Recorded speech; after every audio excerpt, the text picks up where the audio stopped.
좋은 날입니다. 오늘도 말씀 안에 승리하는 하루 되시기를 기도하겠습니다.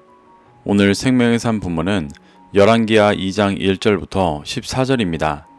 오늘 본문에서는 엘리야가 승천하는 모습이 나옵니다. 이 구절들을 통해 하나님께서 무엇을 말씀하시는지 살펴보도록 하겠습니다. 1절부터 2절입니다. 여호와께서 회오리 바람으로 엘리야를 하늘로 올리고자 하실 때에 엘리야가 엘리사와 더불어 길갈에서 나가더니 엘리야가 엘리사에게 이르되 청하건대 너는 여기 머물라. 여호와께서 나를 베델로 보내시느니라 하니 엘리사가 이르되 여호와께서 살아계심과 당신의 영혼이 살아있음을 두고 맹세하노니 내가 당신을 떠나지 아니하겠나이다 하는지라. 이에 두 사람이 베델로 내려가니 하나님께서는 선지자로서 사명을 다한 엘리야를 회오리 바람을 통해 승천시키고자 하셨습니다. 그런데 하나님은 엘리야를 그냥 승천시키지 않으시고 엘리사를 진정한 제자로 세우도록 인도하셨습니다. 엘리야는 승천하기 전 엘리사를 데리고 길갈과 베델과 여리고에 갔었습니다. 이 세 지명이 가지는 의미로 진정한 제자가 되어지는 영적인 과정을 인도하고 있는 것입니다. 먼저 엘리야는 길갈로 엘리사를 인도했습니다. 길갈은 여호수아의 군대가 가나안 땅에 가장 먼저 정착했던 곳이었고 그곳에서 부싯돌로 칼을 만들어 할례를 행한 곳이었습니다. 할례는 단순히 위생을 위해 포피를 베는 행위가 아닙니다. 여호수아 5장 2절에 기록된 부싯돌의 원어는 추루로 반석, 바위를 뜻합니다. 이는 반석이신 예수 그리스도를 뜻하여 부싯돌로 만든 칼이라는 것은 그 반석을 깨뜨려 날선 검으로 만든 것입니다. 진정한 할례란 그리스도의 죽으심으로 만들어진 생명의 진리로 마음의 할례를 받는 것이라는 것을 보여주는 것입니다. 엘리야는 엘리사를 길갈로 인도하며 그 안에 진정한 마음의 할례를 받도록 인도하고 있는 것입니다. 그리고 엘리야는 2절에서 엘리사에게 따라오지 말고 길갈에 머물러 있으라고 말합니다. 이는 엘리사를 길갈의 차원에 머물러 있으라고 시험하는 것입니다. 진정한 제자는 선생이 가는 진리의 길을 끝까지 따라가는 자입니다. 엘리사는 엘리야의 이 시험을 통과해 베델에 함께 내려갔습니다. 3절부터 4절입니다. 베델에 있는 선지자의 제자들이 엘리사에게로 나와 그에게 이르되 여호와께서 오늘 당신의 선생을 당신의 머리 위로 데려가실 줄을 아시나이까 하니 이르되 나도 또한 아노니 너희는 잠잠하라 하니라. 엘리야가 그에게 이르되 엘리사야 청하건대 너는 여기 머물라. 여호와께서 나를 여리고로 보내시느니라. 엘리사가 이르되 여호와께서 살아계심과 당신의 영혼이 살아있음을 두고 맹세하노니 내가 당신을 떠나지 아니하겠나이다 하니라. 그들이 여리고에 이르매. 엘리야가 엘리사를 데려간 베델은 야곱이 돌 베개를 베고 자다 천사들이 사닥다리로 하늘에 오르는 열린 하늘문을 본 곳이었습니다. 예수님은 요한복음 1장 51절에서 제자들도 천사들이 하늘에 오르락 내리락 하는 것을 보게 될 것이라고 말씀하셨습니다. 이것을 본다는 것은 예수님의 진정한 제자, 사도가 된다는 것을 의미하는 것입니다. 엘리야는 엘리사가 그 지경에까지 나아가도록 베델로 인도한 것입니다. 그런데 베델에는 엘리야 선지자의 다른 제자들도 있었습니다. 이곳에서 하나님의 음성을 듣고 따르는 선지자들을 양성하고 훈련하던 공동체가 있었던 것 같습니다. 3절을 보면 그들도 엘리야의 승천에 대해 깨닫고 있었습니다. 그리고 엘리사 또한 자신도 알고 있다고 말합니다. 그런데 제자들과 엘리사의 결정적인 차이는 엘리야가 가는 길을 끝까지 따라가느냐 따라가지 않느냐였습니다. 엘리야의 제자들은 엘리야가 승천할 것을 알지만 말만 하고 그의 길을 직접 따르지 않았기 때문에 엘리야의 승천을 보지 못했습니다. 그런데 엘리사는 말만 하는 자들에게 잠잠하라고 경고한 후에 엘리야가 또 시험하며 만류하는데도 엘리야를 따라 다음 지경으로 나아갔습니다. 그렇기 때문에 그는 엘리야의 승천을 직접 경험한 것입니다. 이렇게 엘리사는 엘리야의 길을 따라 여리고에까지 이르렀습니다. 5절부터 6절입니다. 여리고에 있는 선지자의 제자들이 엘리사에게 나와 이르되 여호와께서 오늘 당신의 선생을 당신의 머리 위로 데려가실 줄을 아시나이까 하니 엘리사가 이르되 나도 아노니 너희는 잠잠하라. 엘리야가 또 엘리사에게 이르되 청하건대 너는 여기 머물라. 여호와께서 나를 요단으로 보내시느니라 하니 그가 이르되 여호와께서 살아계심과 당신의 영혼이 살아계심을 두고 맹세하노니 내가 당신을 떠나지 아니하겠나이다 하는지라. 이에 두 사람이 가니라. 여리고는 이스라엘이 이방에서 건너와 정복한 첫 번째 성이었습니다.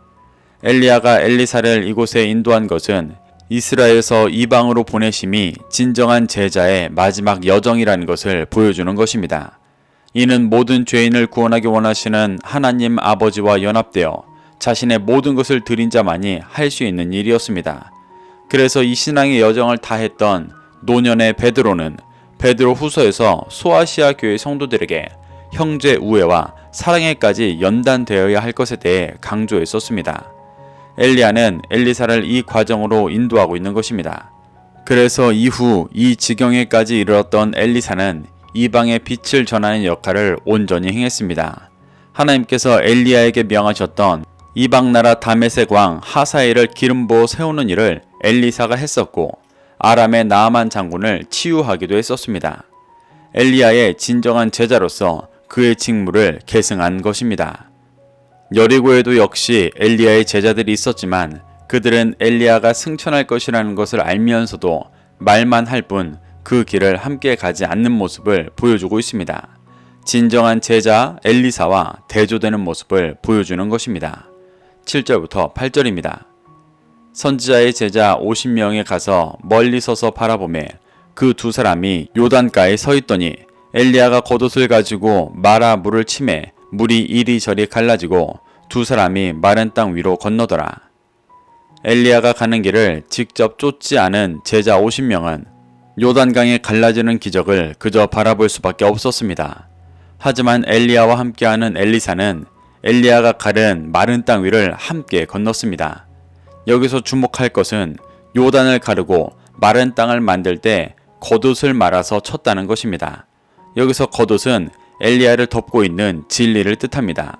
신명기 22장 12절을 보면 하나님께서 이스라엘 백성들에게 그들이 입는 겉옷에 내 귀에 술을 달아야 한다고 말씀하셨었습니다. 민수기 15장 39절을 보면 그 술의 의미가 여호와의 계명을 기억하게 하기 위한 것이라고 설명하고 있습니다. 이 술은 실드를 꼬아서 만든 것이었습니다. 이는 여호와의 계명을 꼬고 꼬아서 깊이 새기고 다니라고 말씀하시는 것입니다.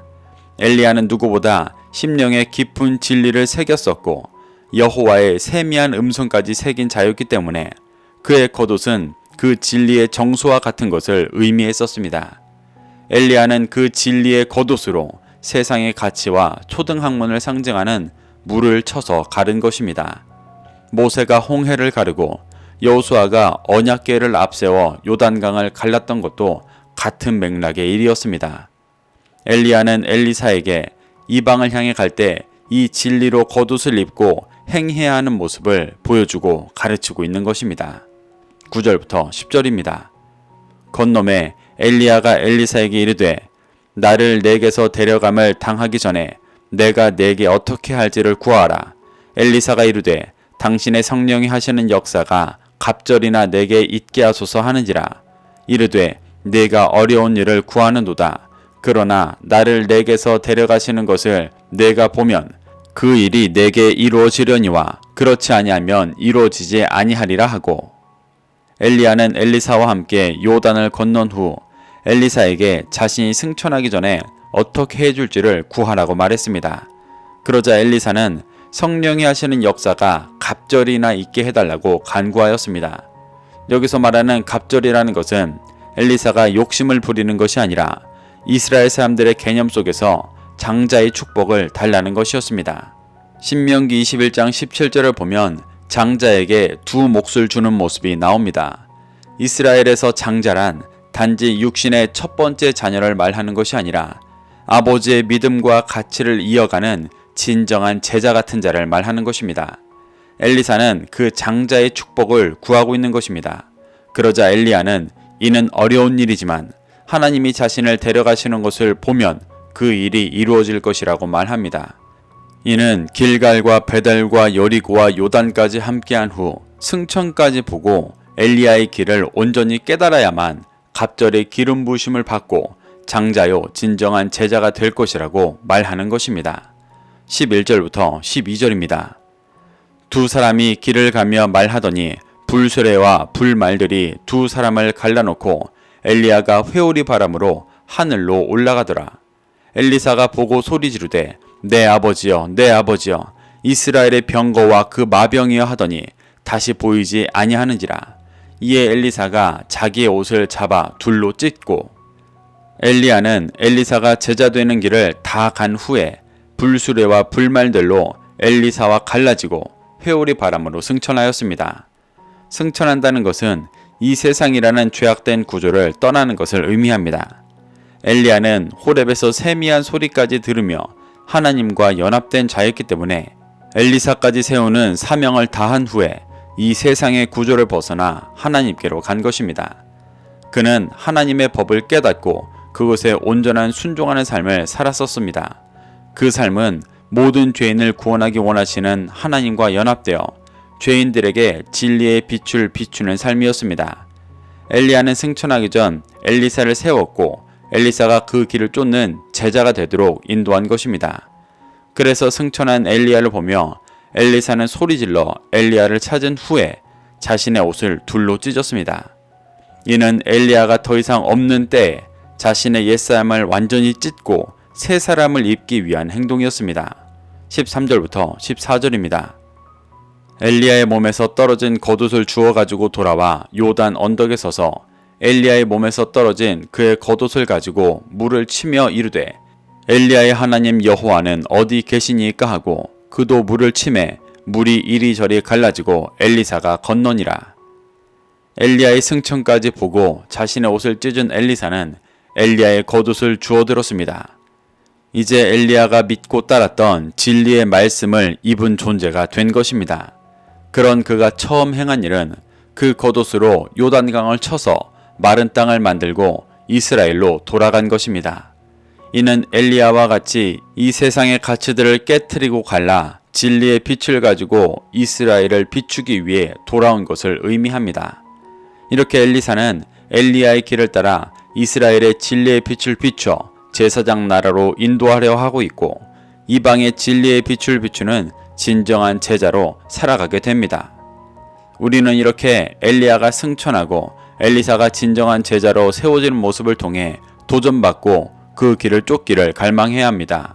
육신의 소욕을 쫓아 헛되이 신앙생활 하는 것이 아니라 엘리사처럼 길갈과 베델과 여리고를 지나 진정한 제자로 성장하며 진리의 빛을 비추어 주님 다시 오실 때를 준비하게 되시기를 축복합니다.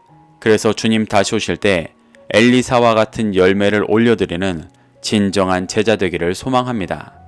오늘도 이 말씀을 심령에 새겨 승리하는 하루 되시기를 기도하겠습니다.